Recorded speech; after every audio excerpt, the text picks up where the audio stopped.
Ciao Bello, welcome home to a podcast where you can put down those growing pains and pick up an ounce of relief. My name is Cambria. I am your host, cultivation manager, nursery grower, confidant, and anything you need in the garden. You're listening to episode 2 of Lettuce Wraps. In last week's episode, I took you for a dive down memory lane to explore a glimpse of my background and how I started in the industry. This week, we are going to dive into where it all starts from the plant's perspective. Generally, at the facilities, we propagate our plants when we need to reload a room. This is a very efficient and common way that we generate new rounds to fill our grows. Though this is the method I have the most experience in, we're going to take it one step deeper and, as promised, visit the Germination Station. First, we're going to dive into the science behind the seed, and then I'm going to help you dial in those parameters so you can have the best success rate possible. After that, we're going to discuss some germination methods, and then I'm going to tell you what my biggest learning curve is with seedlings. And again, I just wanted to thank you for tuning into the second episode of Lettuce Wraps. Thank you. So germination is more than just popping a seed. It is the beginning of life for the plant. This is where your root zone is going to be established. Germination is the foundation of root health, stress tolerance, and structure throughout the entire life of this plant. Okay, so we really want to get it right. Any fluctuation in parameters is going to delay your process. We don't want to see that happen to you. So you're about to germinate. You have your seed, but what kind of seed do you have? There are a variety of different types of seeds out there, and I'm going to list just a few. We've got our regs, which are our regular plants. This is generally a 50-50 mix from males and females. These do require you to sex your plants before you put them in your flowering rooms. If you have a flower focused run, you're definitely going to want to sex them first. And then we've got fem seeds. What are fem seeds? They're feminized seeds. So they're going to come already female. Although I do recommend that you sex any plant that you're germinating. Make sure that you're looking for the bananas. Look for the bananas. Just do it. Even if you got some fem seeds and then you ended up planting them and they were females, but they ended up herming out because your environmentals weren't correct, just watch for them. So yeah, we've got our regs, we got our fems, but then we also have our autos and our photoperiod seeds. So these two are exactly opposite in my brain. Your auto flowering seeds are going to be seeds that do not require a 12-12 light cycle. They're basically just going to flower on their own. Generally, this is like 1 or 2 months after they've been vegging. These are like the definition of your seasonal plant. So these are really good for outdoor runs. That's where you'll see them a lot.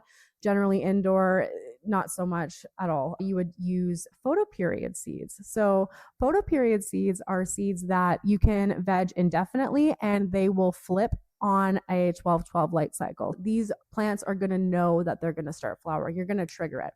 Auto plants, it's not going to have that much effect on. Photoperiod seeds, it absolutely will. And again, these are just 4 types of seeds that I see being discussed very regularly. There is a plethora of other categories of seeds, but we don't got time to get into that today. Maybe we'll have another episode where we can just talk all about seeds, and I'm definitely open to that. So comment down below if you would like to hear that. So you've got your seeds, you've identified what kind of seed you have, and now I want to talk about viability because not all seeds are going to be viable. But how do you tell? Generally, if you have a viable seed, it's going to be your darker seeds. They're going to be brown. Sometimes they have these tiger stripes on them, and they're also going to have a sheen coating on the outer case of the shell. These are all great things to look for when you are wanting to germinate a seed. Pick these seeds. Another thing you're going to notice is it's going to be heavier than it looks. Of course, a seed does not look heavy, obviously, but if you pick it up and it seems slightly heavier than what it should be, chances are we've got the embryo and the endosperm in there, and that's going to end up germinating beautifully for you. So that's a viable seed. But what does a non-viable seed look like? If it looks weak, if it smells off, if it's soft, your chances of germinating that seed successfully are going to be substantially less, okay, than if you had a viable seed. Generally, non-viable seeds are going to be light green, very pale, white, sometimes cream. It's also going to be small. These are seeds that have not quite matured. So they are going to be a little bit smaller. They're going to be lightweight. Usually you can take them and just crush them with your fingers. Just just crush them there's no substance, there's no nothing there. It's just basically the shell casing. Anyways, that's how you know that your seeds are viable. So once you know what kind of seed you got, if it's viable or not, it's almost ready to start the germination process. But what I want to explain to you is what's actually happening inside the seed when you germinate it. So let's get on with it. What is happening inside that seed? So inside, hopefully, it is going to have an embryo, an endosperm, and its outer casing, okay? The embryo is the actual small plant. Then the endosperm, it has all of that stored energy where it actually converts that into sugars that the plant is going to use, okay? Which is pretty cool. These are the body parts of your seed. And so what happens to them? How do we activate them? Essentially with moisture. As soon as your seed absorbs that moisture, its metabolism, it's woken up. Once the endosperm is converting those sugars, your embryo will start to grow. So once your embryo starts growing, your taproot is going to pop out of the seed, and then it is going to have one priority only, and that is going to be to catch itself into the soil. Then it's going to start growing roots, and the taproot's going to pop right out to the top, and it's going to come up to your soil line. It's going to know to switch itself into photosynthesis, and thus your plant is born. The germination process is over. It is starting its life. I would say overall, the germination process will take you about a week or two, depending on your environmentals and genetic. Just a small trigger warning. If any of the environmentals are off, this is going to completely disrupt your cannabis plant. And that is why slow and consistency is key here. We want to take that seed that's dormant and have it activate so it turns into a plant. Capiche? Capiche. Because nothing is worse than fucking up the program. So that being said, let's shift this into the parameters. We love a nice parameter, and the plants do too. So what does this look like? First thing I'll say, right off the bat, most of our germination issues actually come from environmental fluctuations, not the seed itself. You'll see some more experienced growers say that it's all about the consistency versus the exact number. So we don't want very high fluctuations in temperature, humidity, or light. None of that. Smooth and consistent. Before we even get into the parameters, though, I have to say something to you all. Sanitation. Okay, so sanitation. It is probably the most important part of this germination process, other than the genetics, even way more important than the method you use, all of that. Sanitize your shit. Use bleach, use ISO, use what you got.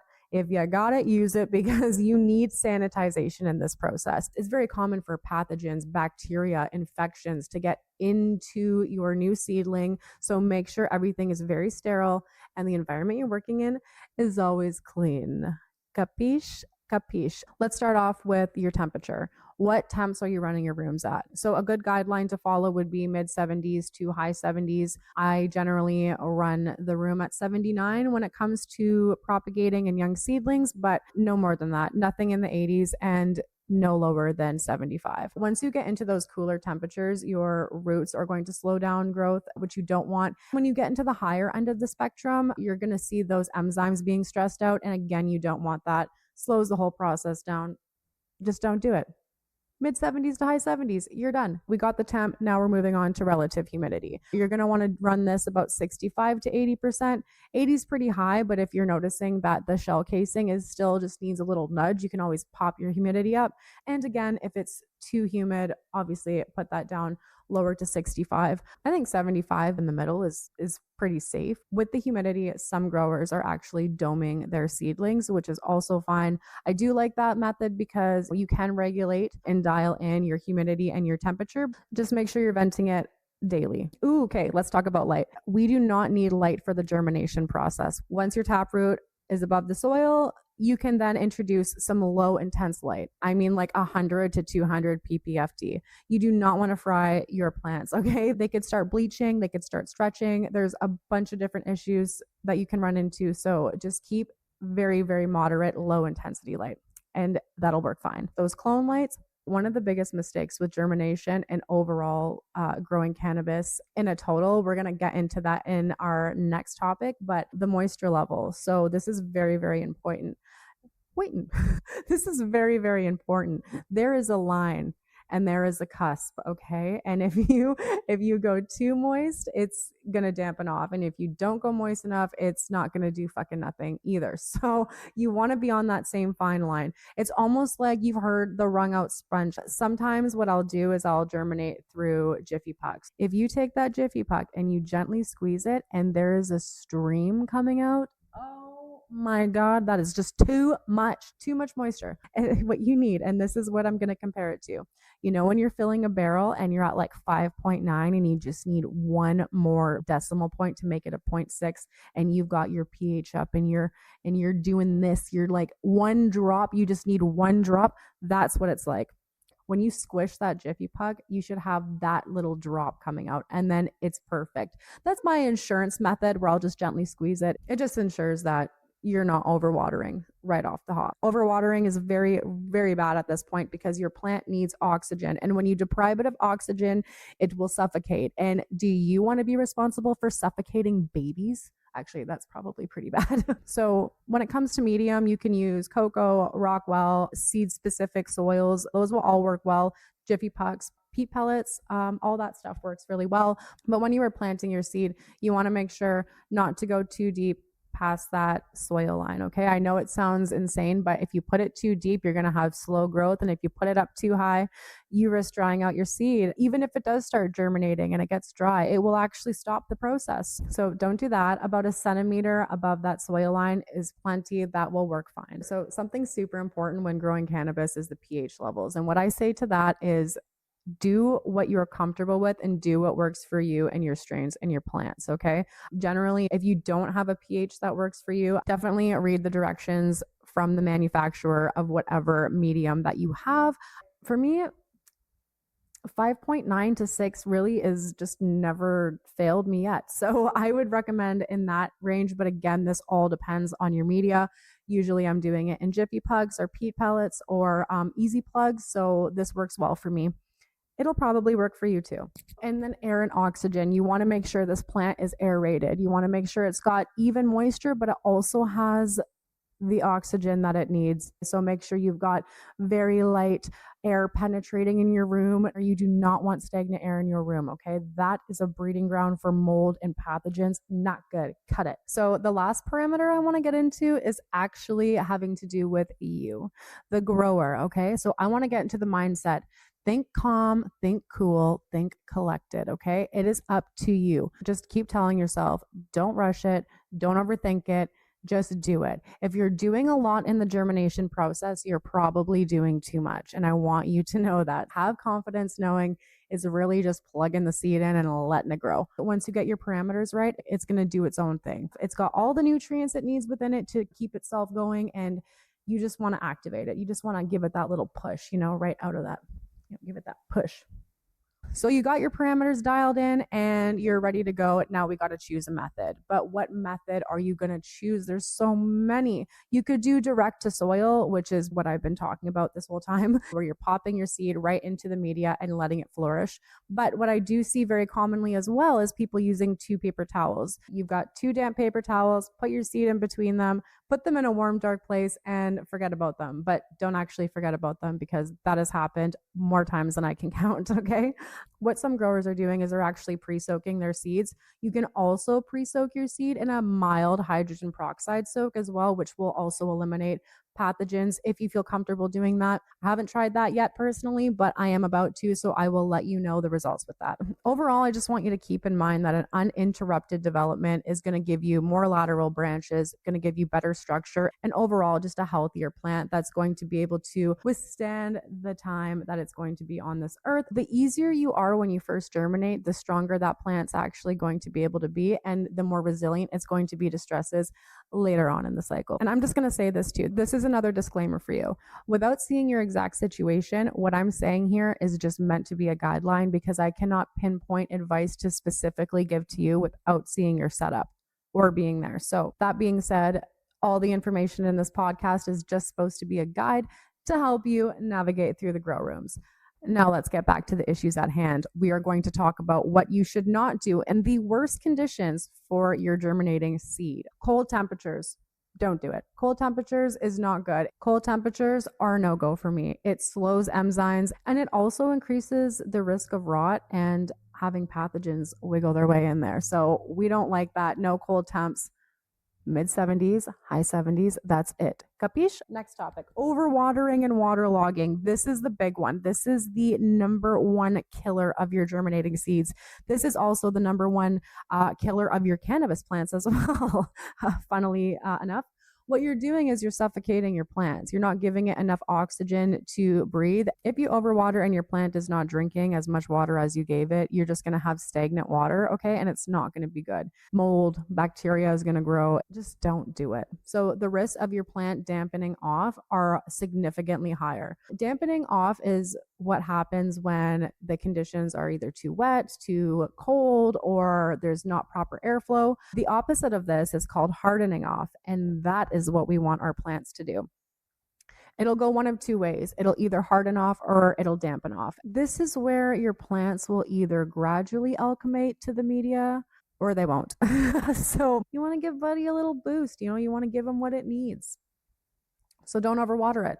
Water it moderately. Ooh, dry media. Dry media is also not good. You don't want it too wet, but you also don't want it too dry. Okay? If your plant starts to germinate, but there's not enough moisture in the soil, it'll actually just stop. So no dry soil. Ooh, extreme pHs. As we know, plants only drink from a certain pH to a certain pH. So if your pH is like 5.5 and under or 7 and plus, forget it. It's extreme. Your plant's not going to be able to eat. What you're going to need to do is bring the pH to a range where your plant's actually going to be able to drink that water. Okay. Oh my God. Excessive heat. Excessive heat in your rooms or in your root zone. Okay. If you're transplanting in a tray, just know that that little zone where the pucks are is going to be slightly warmer than the temp in your room. 82 to 86 I find is too hot, and I don't see good success rates within those parameters. So avoid it. Poor sanitation. This mistake needs to be voiced again and again and again and again. Okay. This is something that I want to drill into everyone because it is so easy to get complacent and not want to do this step, but do it. Just do it for me. Just do it for me. And then overhandling your taproot. Don't think about it. Don't even look at it. Just let it do its thing. Okay. Don't touch it, and try not to transplant it too soon either. You want to give it time to establish its roots in that media before you take it and you put it into somewhere else. Okay. So know it, understand it, be it. That kind of bleeds into my next one, which is panicking and interfering. Don't do anything other than set the seed up and then let it grow. Just let it grow. So germination isn't about forcing a seed to pop. It's about creating the right environments to allow it to do so. Germination is where growers are made, not plants. So 3 steps to this: get your environment right, respect your root, and everything else will become easier. Well, Bello, that is going to be a wrap for this week, and I need to take this minute to thank you for watching the second episode. Next week, we are going to dip our toes into propagation and all the trials and tribulations that come along with that. I appreciate your support so much, and I look forward to taking this conversation to my other platforms. You can connect with me on Instagram at Lettuce Wraps with 3 T's or Lilith and Lettuce. And if you like what you heard today, don't hesitate to show me some love and subscribe to my YouTube channel. Anyways, until next week, arrivederci.